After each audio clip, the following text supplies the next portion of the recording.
ఆయన్ని అవహేళన చేసిన వారిని, ఆయన్ని ఎగతాళి చేసిన వారిని సమయం వచ్చినా కానీ మాట్లాడాల. సమయం పేరు వచ్చిందంటే పిలాతు దగ్గర యేసు ప్రభువుకు సమయం వచ్చింది. పిలాతు అంటాడు, నువ్వేమీ మాట్లాడవేంటి, ఏదో ఒకటి మాట్లాడు, నేను నీకు సమయాన్ని ఇస్తున్నాను. దేవుని స్తోత్రం కలుగుగాక. హల్లెలూయా, హల్లెలూయా. ఏమిస్తున్నాడు ప్రభు? నోరు తెరిచి మాట్లాడయ్యా, సమయం ఉంది నీకు, నువ్వు ఏదో ఒకటి చెప్పు అంటున్నాడు. కానీ యేసు ప్రభు మౌనంగానే ఉన్నాడు. కానీ ఏంటంటే ఆయన ప్రేమించేవాడు, ఆయన క్షమించేవాడు. మనకైతే ప్రేమ తక్కువ, క్షమించడం తక్కువ. ఓర్చుకోలేం కదా మనం. ఓర్చుకుంటాం. ఓర్చుకోలేము. ఎందుకంటే నన్ను ఎందుకు అనాలి? ఒకవేళ అనాలనుకో పక్క పిలిచి అనొచ్చుగా, నన్ను పక్క తీసుకొచ్చి అనొచ్చుగా. అంతమందిలో అనాలా? వాళ్ళందరి ముందు నా పరువు పోయింది కదా. ఇలా రకరకాల ఆలోచనలు. ఇప్పుడు యేసు ప్రభు పరువు ఎక్కడ పోయింది? వీళ్ళందరూ అనుకుంటున్నారు ఆయన పరువు పోయిందని. ఆయన పరువు పోలా. ఆయనకు పేరు ప్రఖ్యాతి ఖ్యాతిగా వికసించిన స్తోత్రం కలుగుగాక. హల్లెలూయా. ఆయన పేరు ఖ్యాతి ప్రపంచానికి తెలిసేలాగా వీళ్ళంతా చేశారు. స్తోత్రం కలుగుగాక. హల్లెలూయా. ఆయనలో ఏ దోషం లేదని తీర్పు తీర్చడానికి నిలబడిన పిలాతుకి తెలుసు, కిందుండి అరిసే ప్రజలకి తెలుసు. ఆయనలో దోషం ఉందా? ఆయనలో పాపం ఉందా? లేదు. యేసు ప్రభు చెప్పిన మాట ఒకటే, ఆయన సవాలు విసిరాడు, నాలో పాపం ఉందని మీరు ఎవరైనా రుజువుపరచుకోవచ్చు. రుజువుపరచుకోలేకే పిచ్చి మాటలు పిచ్చి చేష్టలు చేసి ఎర్రి కేకలేసి అంత సిలువ వేయడని కేకలు వేసి ఆ సిలువ ఎందుకు వేయబడ్డాడంటే శపించబడిన మానవులను విడిపించడం కొరకు యేసు ప్రభు సిలువ వేయబడ్డాడు. స్తోత్రం కలుగుగాక. హల్లెలూయా, హల్లెలూయా. వేళ్ళేమంటే ఆయన సిలువ వేయలా. శాపములున్న మానవుడిని విడిపించడం కొరకు యేసు ప్రభువు సిలువ వేయబడ్డాడు. తండ్రి తన కుమారుడు ద్వారా మనకి విడుదల కలిగించడం కొరకు, పరిశుద్ధాత్మ ఆదరణ ద్వారా మనకు రక్షణ మార్గం నడిపించడం కొరకు దేవుని కార్యం. స్తోత్రం కలుగుగాక. హల్లెలూయా. ఆదరణకర్త అయిన పరిశుద్ధాత్మ దేవుని నడిపింపులో ఇప్పుడు మనం నడవాలి. కృపను పొందుకున్న మనము సర్వసత్యంలో నిలబడాలి. కృపకు బానిసలుగా ఉన్న మన జీవితంలో సత్యమనే బానిసత్వంలోకి రావాలి. కృప, చాలా మంది కృప అనేది ఆశీర్వాదము, సత్యం అనేది దేవుని మార్గములో నిలిచేలాగా చేస్తుంది. కృప సత్యములు మద్దాడుచున్నాయంట. కృప సత్యములు ఒకదానికి ఒకటి ముద్దాడుచుంది. కృప వచ్చింది, కృప ద్వారా సత్యం కూడా రావాలి. ఈ కృప సర్వసత్యంలో నిన్ను నడిపించింది. దేవుని స్తోత్రం చెప్పండి. హల్లెలూయా. యేసుక్రీస్తు ప్రభు వారు మాట్లాడుచున్నాడు కదా, ఆయన అడుగుచున్న మాట, సమాధానం ఇస్తున్న మాట అంటే మిమ్మల్ని శపించే వారిని దీవించండి. మొదటిగా మనం నేర్చుకోవాల్సిన పాఠం ఏంటి? దీవెనకరమైన పాఠం, దీవెనకరమైన మాట. మన నోట ఏముండాలి? దీవించటం ఉండాలి. మన నోట ఆశీర్వాదం పలకటం ఉండాలి. మనం ప్రార్థించినప్పుడు శత్రువులను దీవించు ప్రభు అని ప్రార్థన చేయాలి. శత్రు విషయమై నువ్వు మెలకువగుండి ప్రార్థన చేయండి. శోధనలో ప్రవేశించుకున్నట్టు మీరు మెలకువగుండి ప్రార్థన చేయండి. ఏం ప్రార్థన చేయాలి? నువ్వు మెలకువగుండి ఏం ప్రార్థన చేయాలి? శోధనలో ప్రవేశించకుండా నీ శత్రు విషయమే ప్రార్థన చేయాలి. శత్రువు ఒకడు ఉన్నాడు, ఆ శత్రువు నీకు తలపెట్టే కీడు గురించి ప్రార్థన చేయాలి. నిన్ను నష్టపోతున్న నష్టాల గురించి ప్రార్థన చేయాలి. తండ్రి యేసు ప్రభువా, ఇదిగో పలానా వ్యక్తి నన్ను ఈ విధంగా శోధిస్తున్నాడు, ఈ వ్యక్తి నన్ను పలానా విధంగా నన్ను బాధ పెడుతున్నాడు, ఇదిగో నాయన ఆ బాధ నుంచి, ఆ బంధకాల నుంచి విడిపించు ప్రభు అని ప్రార్థన చేయాలి. ఆది అపోస్తులంతా యేసు ప్రభు శిష్యులుగా ఉన్న సంఘంగా సమకూర్చబడిన ఆ సంఘాన్ని ఎవరు బంధించారు చెప్పండి? చెరసాల నాయకులు బంధిస్తే పౌలు శీలంతా ఏం చేశారు? ఏకంగా కూడి వాళ్ళంతా ఏక మనసుతో ప్రార్థన చేశారు. వాళ్ళు ప్రార్థన చేసినప్పుడు చెరసాలు బద్దలైపోయినాయి, చెరసాల సంఖ్యలు ఊడిపోయినాయి. అట్టి కార్యం చూసి చెరసాల దగ్గర కావాలి ఉండేవాడు కూడా రక్షణ పొందాడు. హల్లెలూయా. కారణం ఏంటంటే ఐక్యత, ప్రార్థనలో ఐక్యత. ఒకవేళ దేవునికి దూరంగా బ్రతుకుతున్నాను హ్యాపీగా ఉండొచ్చు. దేవునికి నేను ఈరోజు దూరమే అన్న సంగతి నీకు అర్థం కాదు. కానీ రేపు రోజు తీర్పు తీర్చే రోజు, తీర్పులో నిలబడినప్పుడు మారు మనసు రక్షణ పొందిన నీవు నీ క్రియను చంపుకోలేకే దేవునికి దూరం అయిపోతావు. ఏ క్రియను? లోక సంబంధమైన క్రియ. ఇప్పుడు కరోనా సావలేదు, మళ్ళీ పుట్టింది, మళ్ళీ వచ్చేసిందంటే ఏం చేస్తారు? యథావిధిగా మాస్కులు పెట్టేస్తారు, శానిటైజర్ తెచ్చుకుంటారు కదా. యథావిధిగా ఆక్సిజన్ డబ్బు ఉన్నవాడు ఏం చేస్తారు? ముందుగానే సిలిండర్లను కొనుక్కొని దాచుకొని పెట్టుకుంటారు, మెడిసిన్ కొనుక్కొని దాచుకొని పెట్టుకుంటారు. ఈసారి మెడిసిన్కి పని చేయదు, సిలిండర్స్కి పనిచేయదు, ఇంక విస్తరించిపోయింది అంటే అప్పుడు ఏం చేస్తారు? ఎక్కడికి వెళ్ళి దక్కుంటారు? అందుకే ఆకాశం మొత్తం మటుకు ఎక్కిపోయినాను, అక్కడి నుంచి నిన్ను పడవేస్తాను. కిందకి వెళ్ళి దాక్కున్నా అక్కడ నుంచి నాశనం చేస్తాను. కరోనాకు భయపడ్డ ప్రజలు ఉన్నారు, ఆ 4 రోజులు బాగానే ఉన్నారు. ఇప్పుడు కొంతమంది అయితే అసలు భయం లేకుండా తిరిగాడు. నువ్వు వస్తే పోతే బతికితే సత్తే చచ్చిపోయాడు. దేనివల్ల? మూర్ఖత్వం వల్ల. దేవుని ప్రేమ నువ్వు మూర్ఖుడువైనా నిన్ను ప్రేమించే ప్రేమ, నువ్వు కఠినమైన ప్రేమించే ప్రేమ. కానీ అంటే యేసుక్రీస్తు ప్రభు చెబుతున్నాడు, ప్రార్థన చేయటం నేర్చుకోండి. ఎవరి కోసం ప్రార్థన చేయాలంట? మొట్టమొదటిగా ఎవరి కోసం ప్రార్థన చేయాలంట? చెప్పండి, ఎవరి కోసం ప్రార్థన చేయాలి? ఎవరి కోసం ప్రార్థన చేయాలి? గట్టిగా చెప్పండి, చదవండి. ఎవరి కోసం ప్రార్థన చేయాలి? మిమ్మును.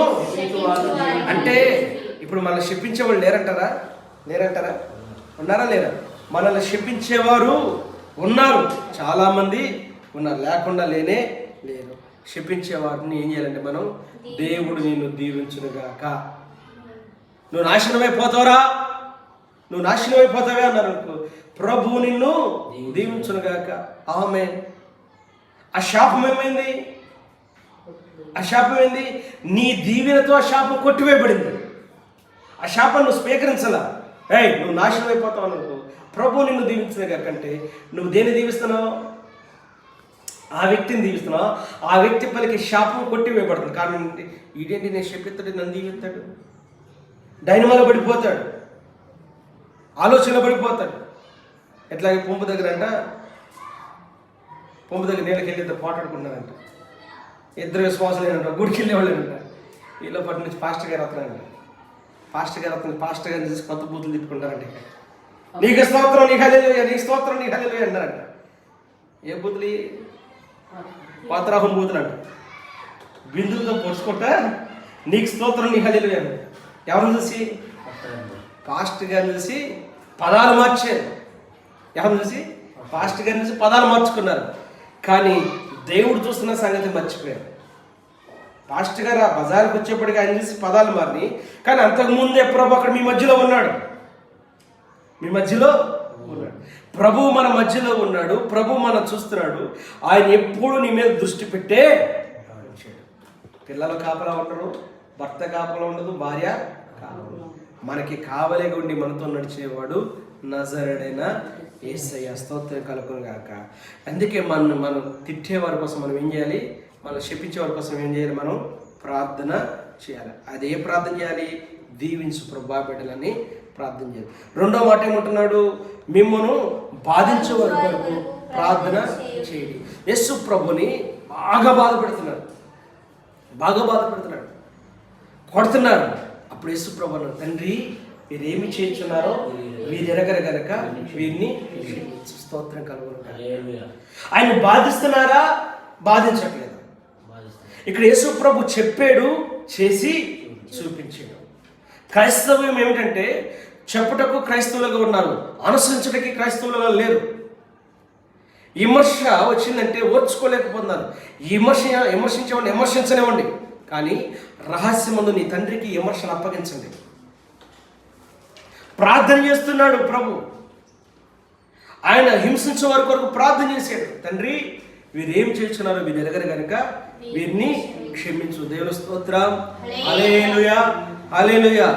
నీ జీవితంలో, మన జీవితంలో మనకి ప్రాధాన్యత ప్రభు. ఆయన మార్గంలో నిలిచిన మనము ఆయన వలె ఆయన్ని అనుసరించి నడవాలి. యేసు ప్రభు క్షమించలేదా? స్టెఫను కూడా యేసు ప్రభు లాగానే జీవించాడు. స్టెఫను కూడా ప్రార్థన చేస్తూ ఉన్నాడు. స్టెఫను కూడా రాళ్ళు రుగి చంపుతూ ఉంటే స్టెఫన్ అంటున్నాడు, తండ్రి వీరేమి చేయించున్నారో వీరు ఎరగరు కనుక వీరిని క్షమించని ప్రార్థన చేశాడు. స్తోత్రం చేద్దామా? ఏం చేశాడు? ప్రార్థన చేశాడు, క్షమిస్తూ ప్రార్థన చేశాడు. ఇది కదా దేవుని ప్రేమ, ఇది కదా దేవుని యొక్క ఉద్దేశము, ఇది కదా దేవుని యొక్క చిత్తం. నువ్వేం నేర్చుకుంటున్నావు? ప్రార్థన జీవితంలో మనం ఏం నేర్చుకుంటున్నాం? క్షమించే మనసు మనకు లేకపోతే మన ప్రార్థన ఫలించదు. దీవెనిచ్చే మనసు మనలో లేకపోతే మన ప్రార్థన ఫలించదు. మనం దీవించబడాలన్నా, ఆశీర్వదించబడాలన్నా, అద్భుతాలు చూడాలన్నా, దేవుని మహిమార్థమైన కార్యాలు మనం అనుభవించాలన్నా మనం చేయవలసింది ఏంటంటే మొదటిగా దీవించడం నేర్చుకోవాలి, రెండవదిగా క్షమించడం నేర్చుకోవాలి. ప్రభు దీవించాడు, ప్రభు క్షమించాడు. స్తోత్రం కలుగును గాక. హల్లెలూయా, హల్లెలూయా. శపిస్తున్న వారిని దీవించాడు. వాళ్ళంతా పిచ్చి పిచ్చి కేకలేస్తుంటే యేసు ప్రభు అని ఏమీ అనలేదు. కానీ చివరికి వారి శాపాన్ని మా మీదకి వచ్చినగా కొనుక్కున్నారండి. అక్కడ ప్రభు శపించలేదు. పిలాతు చేతులు కడుక్కుంటుంటే ఈ నీతి మంత్రి దోషం, ఈ రక్తం, ఈ నా మీద, నా కుటుంబం మీద వెలుబడి చేయకుండా ఉన్నవాడిని చేతులు కడుక్కుంటుంటే వీళ్ళంతా ఏం చేశారు? మా మీద, మా పిల్లల మీద ఉండరుగా కానీ వాళ్ళు ఒట్టు పలుకున్నారు. వారికే వారు శపించుకున్నారు. ప్రభు శపించలా. శపించబడిన మానవుని విడిపించడం దగ్గరికి వస్తే వీళ్ళు మాకు విడుదలొద్దు, మాకు శాపమే కావాలని శాపాన్ని ముద్దాడిన జనులు. స్తోత్రం కలుగునక. నేను ముద్దాడారు, శాపాన్ని ముద్దాడారు. చాలా మంది ఈ లోక సంబంధమైన శాపాన్ని, ఈ లోక సంబంధమైన పాపాన్ని దాన్ని ముద్దాడుతూనే బ్రతుకుతారు. దేవుని ముద్దాడలేకపోతున్నారు, వాక్యాన్ని ముద్దాడలేకపోతున్నారు, వాక్యపు స్నేహాన్ని ముద్దాడలేకపోతున్నారు. వాక్యపు మకరందము ముద్దాడితే దానిలో ఉన్న తీపిదనము నీ హృదయంలో చేరితే, నీ హృదయ అంతరంగాలలో దేవుని వాక్యం నివసిస్తే నీవు ఆనందకరమైన జీవితాన్ని అనుభవిస్తావు. దేవుని స్తోత్రం కలుగును గాక. హల్లెలూయా, హల్లెలూయా. దేవుని పిల్లలారా, దేవుడు మనల్ని దీవించును గాక, దేవుడు మనల్ని ఆశీర్వదించును గాక. ఆయన కృప నిన్ను పలకరిస్తుంది. ఆయన శ్రమలో, శిలువ శ్రమలో ఆయన ఉంటున్నప్పుడు ఒక దొంగంటున్నాడు, నువ్వు రక్షించుకొని మమ్మల్ని రక్షించుకోండి, నువ్వు రక్షించుకొని మమ్మల్ని రక్షించంటాడు. ఒక ఆయన అంటాడు, నువ్వేం మాట్లాడుతున్నావు? ఆయన నీతిమంతుడు, ఆయనకి ఏ పాపం తెలియదు, ఆయన పాపం చేసిన వాడు కాదు. మనకైతే ఈ శిక్ష సరైనదే, తగినదే, ఇది చేయటకు అనుభవించటకు మనం అర్హులమే. కానీ ఆయన నీతిమంతుడు. దేవుని స్తోత్రం కలుగును. ఈ దొంగకి ఎవరు చెప్పాడు ఆయన నీతిమంతుడని? ఎవరు చెప్పలా. ఆయన క్రియలు కొనియాడచబడింది. దేవుని స్తోత్రం కలుగును. శ్రమలో కూడా దేవుడు దొంగ చేత కొనియాడబడ్డాడు. నీవు శ్రమలో ఉండి దేవుణ్ణి మహిమపరుస్తూ ఉంటే, తండ్రి చిత్తాన్ని నువ్వు నెరవేరుస్తూ ఉంటే, నీవు శ్రమలో కూడా మహిమపరచబడతావు, కొనియాడబడతావు. ఎవరో లేరనుకున్నావా? కృంగిపోతున్నావా? ఆ సమయంలో దేవుని దగ్గర దీవిస్తూ ప్రార్థన చేయి, శ్రమ అనుభవిస్తూ ప్రార్థన చేయి. దేవుడు అక్కడే నిన్ను కొనియాడబడే వ్యక్తిగా చేస్తాడు. స్తోత్రం కలుగును గాక. హల్లెలూయా, హల్లెలూయా.